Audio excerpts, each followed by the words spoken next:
সদমৰাণ ছাত্ৰ সন্থা ডিগবৈ আঞ্চলিক সমিতি, অসম মৰাণ সভা ডিগবৈ আঞ্চলিক সমিতি, মৰাণ জাতীয় মহিলা পৰিষদ ডিগবৈ আঞ্চলিক সমিতি আৰু সদমৰাণ কলা সংস্কৃতি বিকাশ কেন্দ্ৰ বুইডিং আঞ্চলিক সমিতি উদ্যোগত আৰু সমূহ ডিগবৈবাসী ৰাইজৰ সহযোগত এইবাৰ আচলতে প্ৰথমবাৰৰ ডিগবৈ ৰিফাইনাৰী খেলপথাৰত ৰাতি বিহু আমি উদযাপন কৰিবলৈ লৈছোঁ।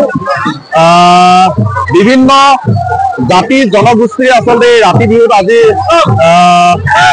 আহি ৰাতি বিহু আচলতে উপভোগ কৰিবলৈ পাইছে। এক অতি আনন্দিত হৈছোঁ। এক সুন্দৰ পৰিৱেশ বৰ্তাই ৰাখিছে যে ডিগবৈত যিসকল জাতি জনগোষ্ঠী আচলতে ৰাতি বিহু দেখা নাই বুলি তেওঁলোকে আশা কৰি আছে, তেওঁলোকে আচলতে দেখিবলৈ সক্ষম হৈছে যে মৰাণ জনগোষ্ঠী পৰম্পৰাগতভাৱে যি নীতি নিয়মেৰে এই ৰাতি বিহুখন পালন কৰি আহিছে।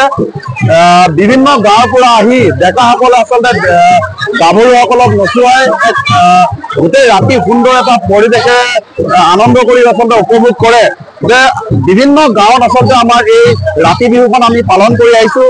এইবাৰ আমি আচলতে এই ৰাতি বিহুখন ডিগবৈত আচলতে আমি প্ৰদৰ্শনী হিচাপেহে আমি অনুষ্ঠিত কৰিছোঁ। যে এই ৰাতি বিহুখন মৰাণসকলৰ যি পৰম্পৰাগত ৰাতি বিহু, এই ৰাতি বিহুখন সমগ্ৰ বিশ্বৰ দৰবাৰত প্ৰতিষ্ঠিত কৰাৰ লগতে বিভিন্ন জাতি জনগোষ্ঠীৰ যি সমন্বয়ৰ বাৰ্তা যিডাল এনাজৰী, সেই এনাজৰীডাল অধিক সুদৃঢ় কৰাৰ পৰিকল্পনাই আচলতে আমি এই ডিগবৈ ৰাতি বিহুখন উদযাপন কৰিবলৈ লৈছোঁ।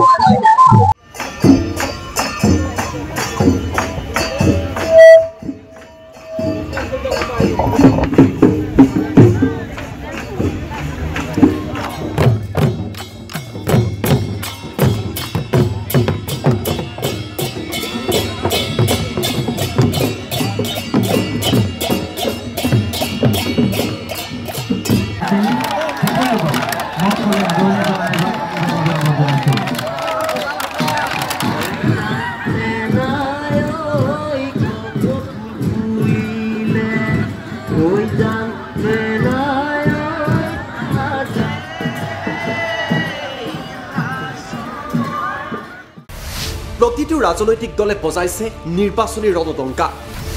বিজেপিৰ নিৰ্বাচনী ইস্তাহাৰত জনতাৰ বাবে আছে কি? কংগ্ৰেছ আৰু বিৰোধীয়ে জনতাক দিছে কি প্ৰতিশ্ৰুতি? AIUDF ফেক্টৰ হ'ব নেকি এইবাৰৰ নিৰ্বাচনত? প্ৰতিটো দলৰ প্ৰতিনিধিয়ে জনতাক ক'ব তেওঁলোকৰ প্ৰতিশ্ৰুতিৰ কথা। ষ্টাৰ চিমেণ্ট 24ত চৰকাৰ কাৰ? পাৱাৰ্ড বাই ডাটা মিছন।